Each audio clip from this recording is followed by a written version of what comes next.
Hello বন্ধুরা, Sulata cooking রেসিপির পক্ষ থেকে সকলকে জানাই স্বাগত। লোভনীয় মজাদার একটি নাস্তার রেসিপি নিয়ে হাজির হয়েছি বন্ধুরা। এই নাস্তাটি দেখতে যেমন সুন্দর হয়েছে, খেতেও হয় কিন্তু অসাধারণ মজার।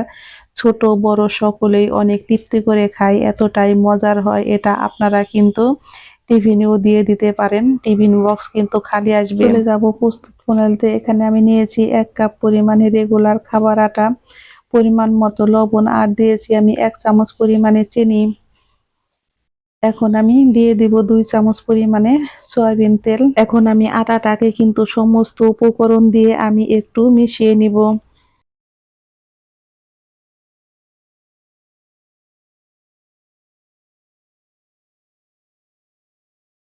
এখন আমি জল দিয়ে একটা ডো তৈরি করে নিব। জলটা কিন্তু আমি একবারে দিব না, বারে বারে অল্প অল্প করে জল দিয়ে এই ডোটা কিন্তু আমি তৈরি করে নিব।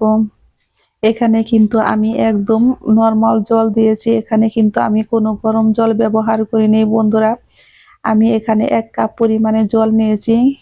আমার 1 কাপ আটার জন্য কিন্তু আমার হাফ কাপ জল লেগেছে।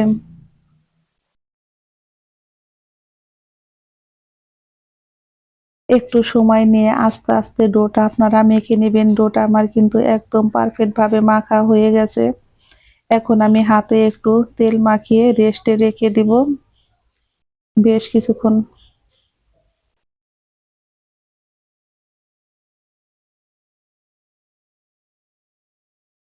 তেল মেখে এইভাবে রেখে দিলে উপরের ডোটা কিন্তু শক্ত হয় না।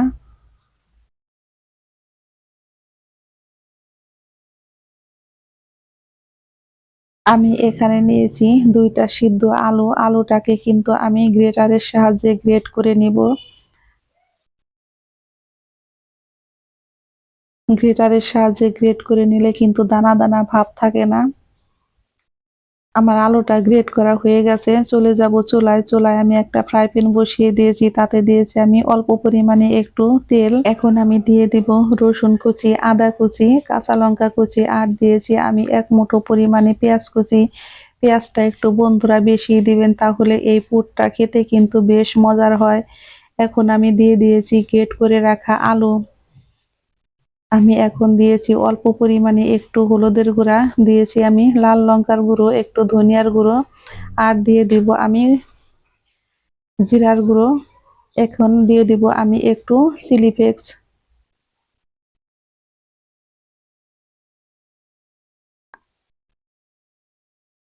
এখন আমি দিয়ে দিব বেশ কিছুটা পরিমাণে ধনিয়া পাতা কুচি,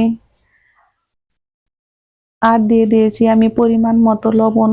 সমস্ত উপকরণ দিয়ে কিন্তু আমি আলুটাকে বেশ ভালো করে একটু ভেজে নিব। আলুটা কিন্তু আমার ভাজা হয়ে গেছে। এখন আমি চুলায় থেকে নামিয়ে নিব। নামানোর আগে আমি দিয়ে দিব অল্প পরিমাণে একটু গরম মশলার গুঁড়ো। গরম মশলার গুঁড়ো দিয়ে আমি আলুটাকে একটু ভালো করে আবারও একটু নেড়ে নিচ্ছি। আমি এখন চুলায় থেকে নামিয়ে নিব। নামিয়ে এই ডোটাকে কিন্তু আমি ঠান্ডা করে নিব। দেখতে যেমন সুন্দর হয়েছে, খেতেও হয়েছে কিন্তু দারুণ মজার। এই ফাঁকে আমার আটার ডোটা কিন্তু একদম পারফেক্ট ভাবে সেট হয়ে গেছে। দেখতেই পারছেন বন্ধুরা কতটা কিন্তু নরম হয়েছে। আর এটা কিন্তু বেশি নরমও না, আবার খুব বেশি শক্তও না, মিডিয়াম। আমি এখন এরকম গোল গোল করে বেশ কিছুটা লুচির আকারে কেটে নেব।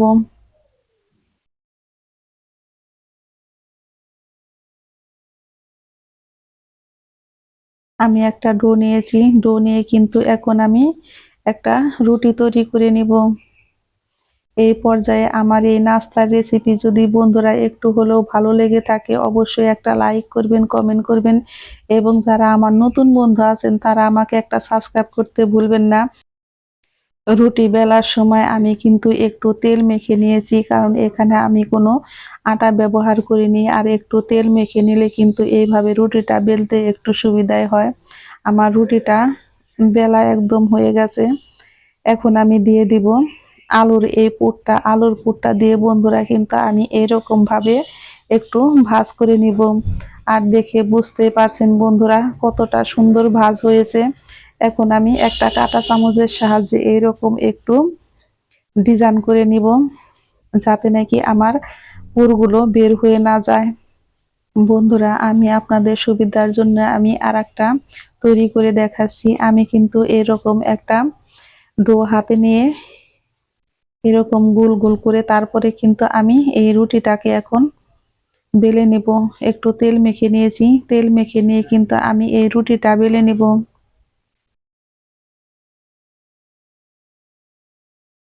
এই নাস্তার রেসিপি তৈরি করতে কিন্তু বেশি সময় লাগে না, অল্প সময়ে ঝটপট হয়ে যায় আর খেতে হয় বন্ধুরা অসাধারণ মজার। প্লেটে দেওয়া মাত্রই কিন্তু নিমেষেই শেষ হয়ে যায়, এতটাই মজার হয়। অবশ্যই একবার হলো বাসায় ট্রাই করে দেখবেন, ছোট বড় সকলেই কিন্তু অনেক মজা করে খাবে, এতটাই মজার হয়। আমি কিন্তু এই রুটিটা এইভাবে বেলে নিয়েছি, কারণ খুব বেশি বড়ও না আবার খুব বেশি ছোটও না। এখন আমি আলুর পুরটা দিয়ে এইভাবে করে মাঝখান বরাবর দিয়ে দিয়েছি। এখন আমি রুটিটাকে এইভাবে একটু ভাঁজ করে দিয়ে দিব, আর আমি চার ছাটে কিন্তু একটু জল লাগিয়ে দিয়েছি, যাতে নাকি আমার এই ভাঁজটা খুলে পুর না বের হয়ে যায়। পুরগুলো বের হলে কিন্তু তেলটা নষ্ট হয়ে যায়, সেই জন্য আমি একটা কাঁটা চামচ দিয়ে আবারও একটু এইভাবে চাপ দিয়ে একটু ডিজাইনের মতো করে নিচ্ছি। বন্ধুরা, দেখতেই পারছেন আমি এইভাবে করে সমস্ত নাস্তাগুলো আমি রেডি করে নিব। চুলায় আমি একটা ফ্রাই প্যান বসিয়ে দিয়েছি, ফ্রাই প্যানটা কিন্তু আমার গরম হয়ে গেছে। এখন আমি খুবই অল্প পরিমাণে একটু সাদা তেল দিয়ে এই নাস্তাগুলো এখন আমি ভেজে নিব। আমার তেলটা কিন্তু গরম হয়ে গেছে, এখন আমি একে একে এই নাস্তাগুলো দিয়ে দিয়েছি, আর নাস্তাগুলোকে আমি বেশ ভালো করে একটু উল্টে পাল্টে গোল্ডেন কালার করে কিন্তু আমি ভেজে নিব। দেখতে যেমন সুন্দর হয়েছে, খেতে হয়েছে কিন্তু অসাধারণ মজার। একবার যদি আপনারা এই নাস্তাটা তৈরি করে দেন বন্ধুরা, তাহলে কিন্তু বাসার সকলে রিকোয়েস্ট করবে বারবার বানানোর জন্য।